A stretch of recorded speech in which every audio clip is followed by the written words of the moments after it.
So that's updated. All right. Welcome, everybody, back to our first quarterfinal here. Again, I am Matt Bamonte. I'm joined by Brad Brown. We are super excited here, and we're going to get you kicked off. It looks like these guys are on a mulligan here. Yeah, it looks like they're resolving some mulligans. And we can get them started. Also on your screen, you should see Cardboard live. If not now, then real soon. And if you still don't see it, then go ahead and give your browser a quick refresh. See those players' deck lists. You can also type exclamation deck lists into chat, and you'll get access to all of those. Yeah, I'm super excited to get these players rolling here. We're going to be in our first quarterfinal and then leading the way to our crowning a champion. So Brandon Lunt going to lead with an island. Here we go. And this is what I said, a turn one play. It's got a Storm Chaser. Yeah, the Siren Storm Tamer is pretty... Or Storm Tamer, yeah. It's okay, yeah. Siren Storm Tamer is pretty important in this matchup as well. Being able to counter removal spells is a big deal. Yeah, and turn two leading into Opt, not the best. There aren't a ton of, just removal spells for 2 mana in the Golgari range deck. If you've looked at the list, there's 0 copies of Cast Down in the main. He does have 1 Assassin's Trophy. So if he had an Obsession that turn, I think playing it was good. John has missed his second land drop, which is pretty bad here. Does have a Llanowar Elf, which is a small consolation prize. Well, I think that probably means he has a Branch Walker. Okay. Because usually, people will keep a 1-lander with a Scry with a Branch Walker. Yep, and he actually picked up a Forest there, it looked like. Yeah. So maybe Jonathan's able to get out of this here. And Brandon's not really doing much. These 1/1s are not exactly the biggest clock on the planet. Well, they both mold to 5. Okay. Is also another consideration. Gotcha. So. All right, so John is going to play a Druid of the Cowl here. And I would think that a mulligan to 5 favors Brandon. What do you feel? I honestly think that it favors Jonathan because Brandon's creatures just aren't very good. If Jonathan's able to stick 1 creature or 1 big payoff card, like maybe if he has a Vivian Reed here, I don't think we're playing a game anymore. Right. So let's see what Jonathan goes with. Wow. And especially this. I mean, a Wild Growth Walker is humongous here. Unchecked Wild Growth Walker. Wow. Into a Merfolk Branch Walker. So this is kind of the scenario you talked about where Jonathan's going to gain a lot of life. Maybe not a lot right now, but over the course of the game he could. And there's another Wild Growth Walker that's going to get put in the bin. Yeah, I think he still just wants to hit lands and big payoff spells. He also has a Vraska's Contempt and Chupacabra, but no double black yet. Yeah. So I think that bin is correct. Yeah, so now if we're in a racing, it looks like a dive down, maybe 2 for Brandon, unless that's a Trickster. But now the race is certainly swung in Jonathan's favor at this point. This is kind of where I think the mulliganing helps him because his creatures just get so big so quickly. Right. All right, so I saw someone asking a question there. Rogue asked about standard to start today. So kind of how it works is the lower seed, so Jonathan Hobbs in this scenario was the 5. He chose to veto a format, and he vetoed Modern. And then Brandon gets the choice of the remaining 2 formats throughout the day. So he chose to play Standard, so that's how we get to this point here where we are playing Standard in our first quarterfinal. So John Hobbs does have a Vivian Reed. I don't think this game is going to go on much longer. Wow, this is not shaping up for Brandon here. All right, so actually a pretty big attack there from Jonathan also. He came in for 5, and then Vivian's going to go up. Are you surprised by Vivian going up, or you don't really care about these Storm Tamers? 1/1s are not going to be killing Vivian anytime soon. Okay. Minusing just means you're killing a 1/1. Yep. And then it would die to like a Curie Obsession. Yep. So I think that's right. All right. So Jonathan has amassed a pretty good board here, and Brandon has a pair of dive downs in hand, and I can't make out that middle card, but Jonathan is certainly in the driver's seat here. Brandon attacking down this Vivian Reed down to 4 loyalty. I think Brandon has about 2 turns left, and I don't think he's going to be able to catch up from this point in the game. Yeah, I think he's too far behind at this point between the Vivian needing answer and the Wild Growth Walker needing answer. Wow. Jade Light Ranger for this Wild Growth Walker. Life right there. Yeah, so Jonathan kind of has this one wrapped up in a lot of ways. He has the Jade Light Ranger, the Chupacabra, Vraska's Contempt. I don't think this one's going to go on it's going to go on about as long as Brandon wants it to go on until Jonathan attacks him down to 0. So Jonathan Hobbs up to 23 here. Going to do some exploring with that Jade Light Ranger.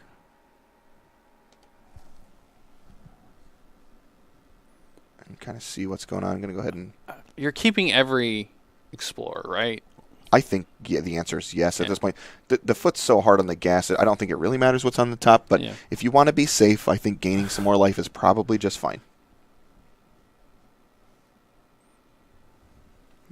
Yeah, so Jonathan went from missing land drops to just look. I mean, his board at the end of this game is just massive. Yeah, and I he might have had a key piece that he's like, if I just draw some lands, this can get out of hand real quick for my opponent, and that might have been a reason to keep.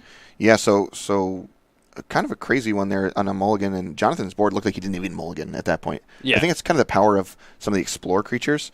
They're able to fix your mulligans like that, which is, I think, a big strength of this deck. Right.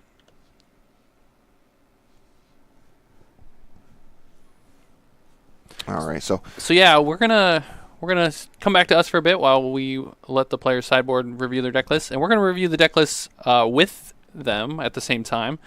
So we're gonna pull up Jonathan Hobbs' deck first. So Matt, if you want to show us the visual deck list. sure, and let me pull this up real quick, and so you can see. Actually, you can just see the. Sorry, I got the wrong graphic here. It is right there. So it's going to take just a second to load up. So we'll look at Jonathan Hobbs' deck list here. Again, we talked about the Branch Walkers fixing mulligans, the Wild Growth Walker being a very important card there. In his sideboard for Jonathan, he's got more removal spells. I think is probably just makes a lot of sense to bring in the Cast Down. There's an Assassin's Trophy, another Vraska's Contempt. There's 2 Golden Demise and a Plague Crafter. The Golden Demise are probably really good, right? In general, yeah. You need basically 2 Curious Obsessions on a creature to stop it. There will be quite a few counter spells that we'll see between Spell Pierce and Negates out of Brandon's side, but yeah, I think they're definitely coming in. If you can turn 3 Golden Mines, sure. Probably killing at least 2, maybe even 3 creatures. As far as removing cards, do you like removing things like Karn and Vivian in this matchup, or do you think they have like enough utility to stick in the deck? I really like removing Karn. I think Vivian needs to stay in mostly because it can deal with Tempest Djinn. Okay. Yeah, that's a big one, right? Yeah, and Fine Finality can kind of be that answer as well. So you want to be efficient, and I think Carnage Tyrant can go primarily because your 2 game plans are make a really big Wild Growth Walker and gain 1,000,000 life, or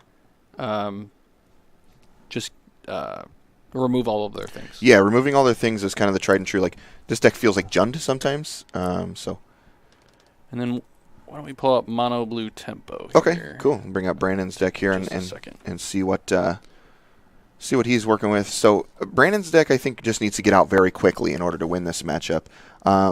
He's got a couple Disdainful Strokes, an Essence Scatter, a couple Negates, couple Surge Mare, 4 Exclusion Mage, 2 Sleep, 2 Deep Freeze. I don't love a lot of these things. I think the Strokes are good and the Negates are probably fine. So I think we'll see Sleep. Yeah. Just to try to, there are situations where you're just essentially racing. Okay. Disdainful Stroke is fairly good. A lot of the big things that you need to answer are Vivian Reed, Chupacabra answers both of those. Vraska's Contempts answers that. Fine Finality. Okay. So I think those are definitely good. In terms of coming out, I don't like this Night Veil Sprite. Yeah, not great. I think the Spell Pierces are not fantastic. You don't like Spell Pierce, huh? They're okay. I just think that it's possible that Hobbs plays enough Mana Dorks, and he's going to keep them all in because he wants to be able to keep up with the tempo deck, that Pierce can become a dead card rather quickly. Okay. Yeah, so hang out with us for a few seconds here while we wait on these guys to get shuffled up and ready for our game. Looks like they're almost set as our head judge and event coordinator Max Khan is removing the deck list from the table. Again, deck lists are public to these guys. We've had a lot of rounds yesterday, and all the deck lists are actually published on our website too, nerdragegaming.com, if you want to go check them out for yourself. And we're going to hop back down to these guys real quick. So, Game 2, I think Jonathan gets better, as bad as that sounds for Brandon. I actually think Spell Pierce is pretty good. You want to be able to stop like the turn 3 or turn 2 maybe even. The Golden Demise, and it hits the Planeswalkers that are kind of important. But again, it's how much do you want to remove, how much do you want to leave creature. I think you have to leave all your creatures in. Yeah. But are they good enough? Are the Spell Pierces good enough? And that's what I just don't know, because like I said, a Wild Growth Walker is not answered by Spell Pierce, whereas like Exclusion Mage can at least bounce it and keep him from gaining 1,000,000 life or having a huge creature. Yeah, buys you a little bit of time there. But I again, this deck looks great when you have When you have Curious Obsession, it kind of looks, bad when you don't. Gotcha. All right, so these guys are going to drop their 7 cards here. And I don't know. I think the post-board match favors Jonathan, and Brandon's going to take another mulligan here, unfortunately, going down to 6 cards here. And if Jonathan's happy with his 7, that's really bad news for Brandon. I think he's probably going to have the right mixture of spells and creatures. And I think he probably, if you assume that Brandon was going to want to play Standard, he's probably tested this matchup a bunch overnight and knows the important cards. Yeah, I would imagine that there were some testing going on. Yeah, that's kind of the cool thing about tournaments like these, and the Pro Tours obviously have second day. They have top 8s. You can go jam the matchup you think that you're going to be playing, or the matchup you are going to be playing, which you know it, like a PT or something like that. So you get kind of familiar if it's unfamiliar at one point. So Brandon's hand here.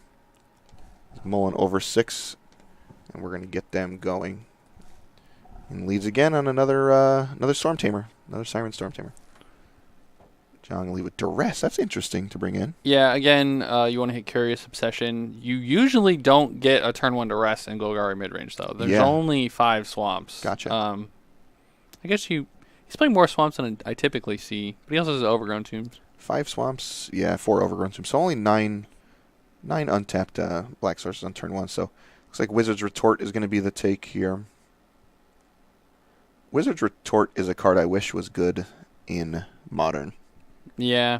It's just not good enough for what's going on in Modern. So, all right. So we must ascribe that to the top. And if we hit a land here, not the best. It's another Curious Obsession. So if Jonathan's able to deal with this creature, we're going to be in some trouble. Does he that looks like he just drew a trophy? A trophy. Well, I mean, Brandon's not terribly sad if this gets trophied, unless he goes all in on the second Obsession, which he should not do. Yeah. I think that would be a horrendous mistake. Yeah. Especially if Jonathan plays nothing this turn. Yeah, if John does nothing and he's sitting here mulling over things, so you can assume from player body language, this is a big thing you and I talk about, is a big part of the game. Jonathan is sitting here waiting and waiting and waiting. He's probably thinking about should he remove this creature. And when to do it. And when to do so. So it's just a small pickup, but a good read to make if you're in the opposite seat, if you're Brandon Lunt there to pick that up. But Jonathan goes ahead and Assassin's Trophies regardless, kind of takes the fun out of the decision. I would say that helped Brandon as well. I mean, getting that second land was pretty critical. Okay. Unlocks a lot of his hand. He's got a pair of Curious Obsessions now. It's arguably your best card, but it's not great in multiples necessarily.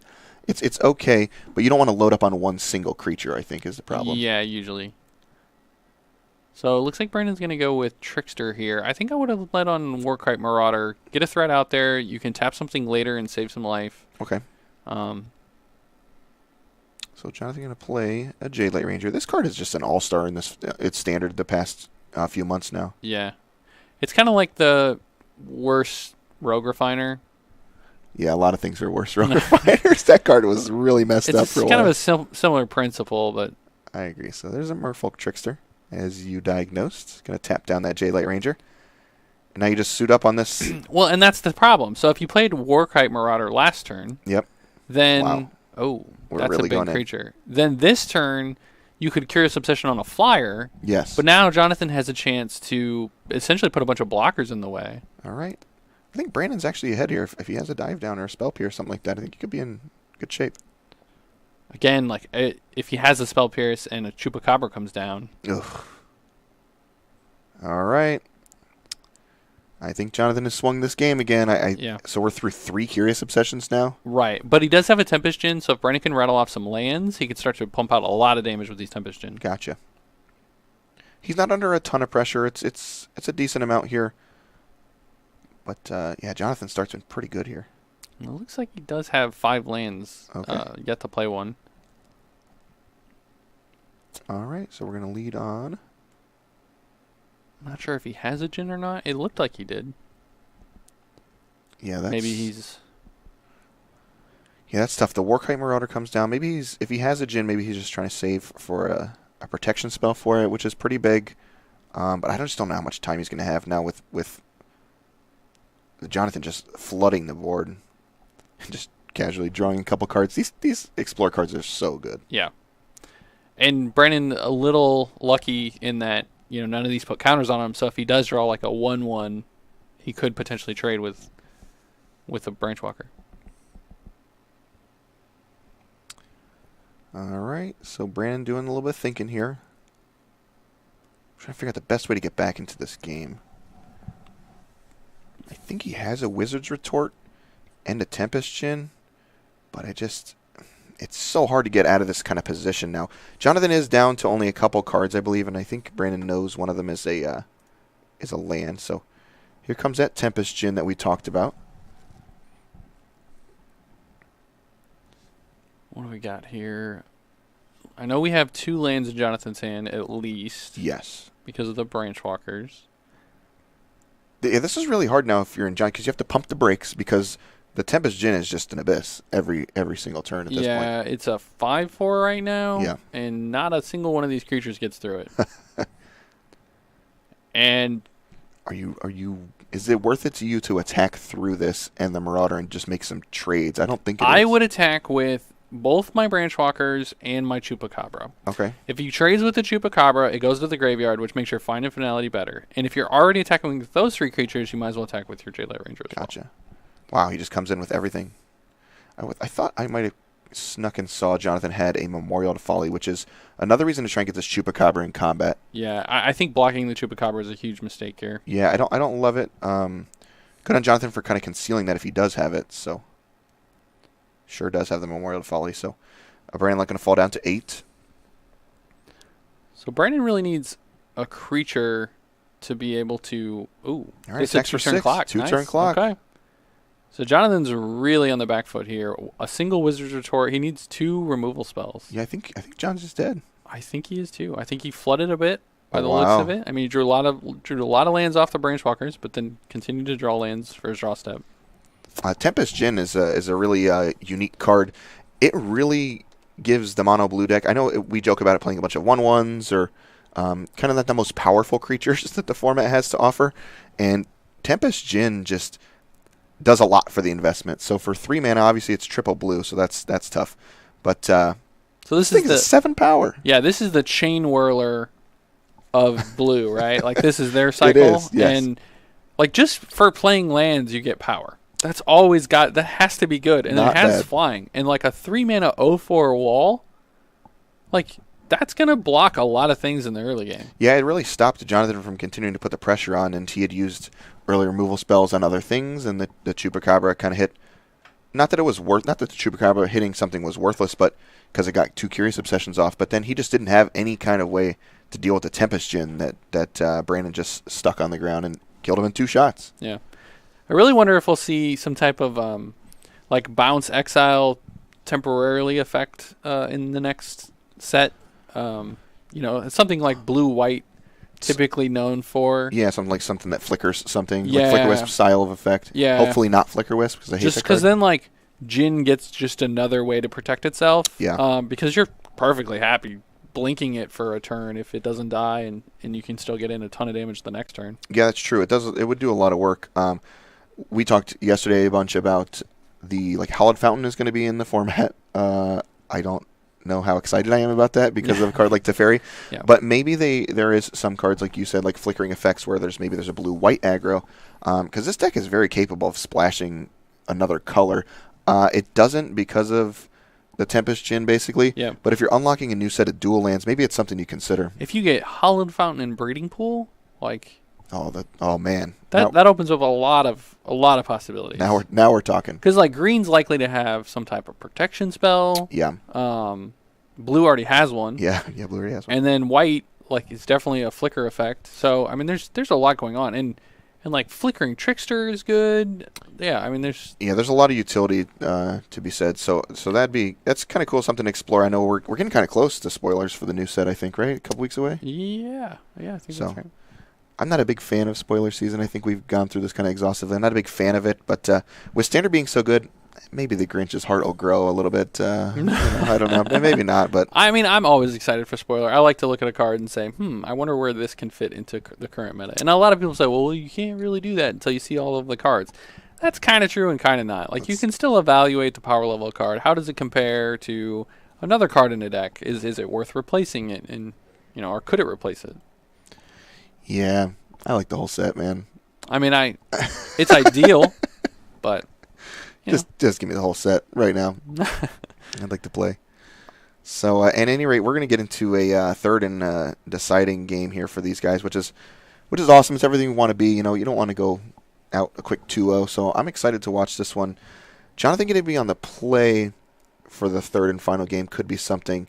We talked about Wild Growth Walker early as probably his best route to victory. I think if we don't have that in our opener, we probably are like a bunch of removal spells. We might be mulliganing. He did keep 7 there, and it was pretty aggressive. Who kept 7? Jonathan kept 7 there. Brandon Mold. Yeah, and I think with this mono blue tempo, from my experience, I would say I have probably, 70, 80 arena games with it. Wow. And my experience is, like, I always mold a 6 if I don't have a Curious Obsession. Okay. Like, always. It's just what really enables the deck. Is it like an infect deck kind of like that, where you need a little bit, like, or boggles? Your Maybe? creatures are just so bad. You need the not only the power level but the extra card to, like, really protect it and make sure that you're not just trading 1 for 1. Okay. All right, so they're going to drop their 7s here. Let's see what we got. The winner of this match is going to go on to our semifinals. It'd be one step closer to that final prize. Yeah, it's awesome. So you're going to get Joe and Dakota in our next round, our next quarterfinal here. It's gonna be Joe bribed us so he could watch Tommy play. Yeah, we were actually out to eat at Hibachi Restaurant. Joe's like, can I please do Tommy Sonicstic's match? I'm like, all right, man, we don't even have to talk anymore. That's fine. It's totally fine. So Joe is going to be able to do, alongside Dakota Clark, he's going to do Peter Tragos. And Tommy's deck is super unique. I'm excited to see where they go. Yeah, all of his decks are unique. And so whatever Peter chooses, you're going to get an exciting match watching Tommy. But watching Brandon and John right now, and not much going on. Just a one-mana guy into a removal spell. Yeah, Cast Down's really good. It's starting to see a little bit of cross-format play. I think it's just really good for the 2-mana investment, especially in the standard here. So John going to put a Carnage Tyrant into the bin there. Yep. A little too slow for this matchup, I think. Having an early removal spell, for Brandon Lunt, he's had this Storm Tamer on turn 1 all 3 games, and Hobbs finding a way to deal with it early is a big deal. Now, there's a gold in the mines. Man, and he's got this Duress in his hand, too. So, Trickster's a card here. I don't know how much Brandon wants to be trading, but that is a consideration. All right, Jonathan, going to fire off that Duress and see what we get. Probably want to just negate this if you have some type of effect. Yep. Spell Pierce, I don't think is worth using. Yeah, Brandon has 6 cards in hand. He has, looks like a negate up top, a pair of Tempest Djinns, a Merfolk Trickster, a Wizard's Retort, and I can't make out that third card there. But he's got a lot of action. And these, I think he's trying to build up to a point where this Tempest Djinn has some protection stuck in there. So he might be waiting to play lands, waiting to find some lands in order to capitalize on that game plan. So if you're Jonathan, Wizard's Retort is super annoying to have to play around, in my experience. Yeah. Negate also is not fun, but I think it hits less than Retort would, obviously.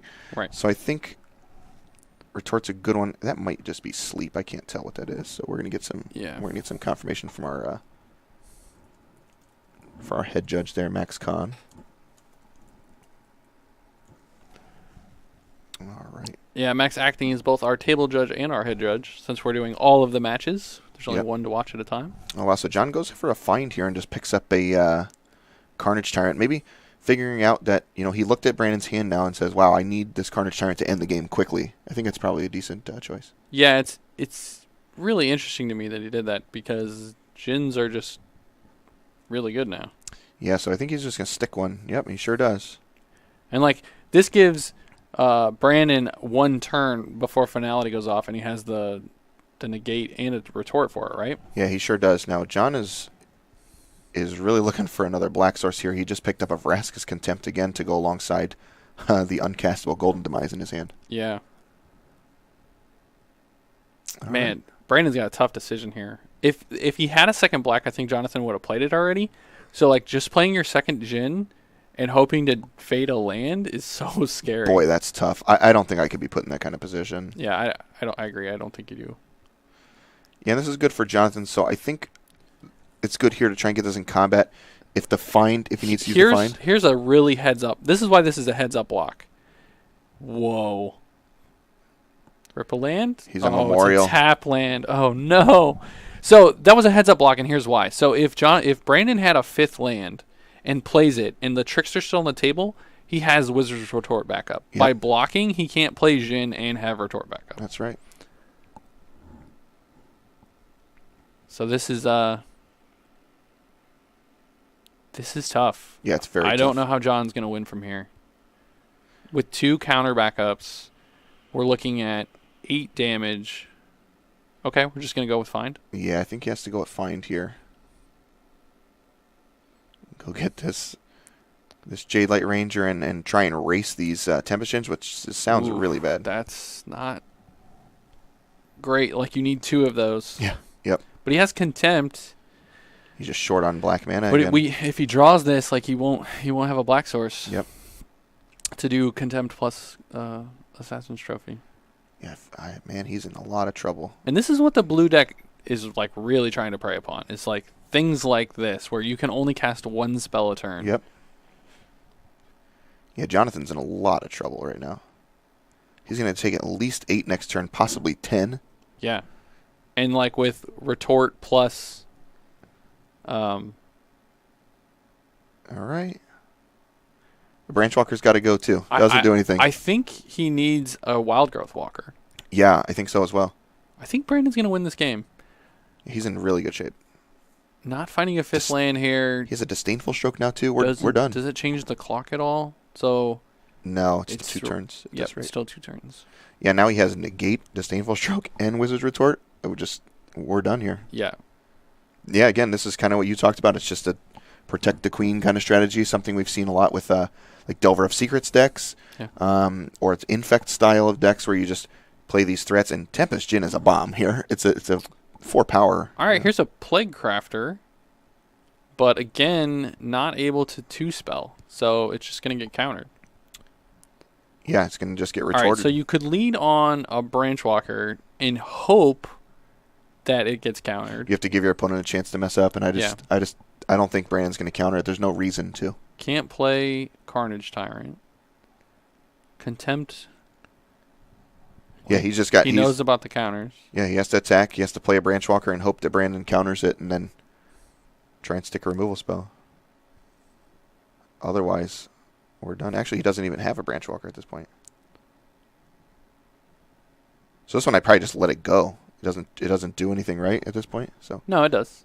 The Plague Crafter was not 6. Yep, it was 6. So right. So Brandon Lunt gonna win. Brandon Lunt. Oh man, I love it. I think he really wanted to play Mono Blue Tron in this match, and he wasn't able to. So he's like, you know what? I got another Mono Blue deck up my sleeve. Yeah, let's do this. I like it. So his deck choice was probably my least favorite in Standard, and I'm not gonna lie about it. I don't particularly think this deck's very powerful, but I was just proven completely wrong there. I told you. I've got so many games in with this, and this deck will surprise you.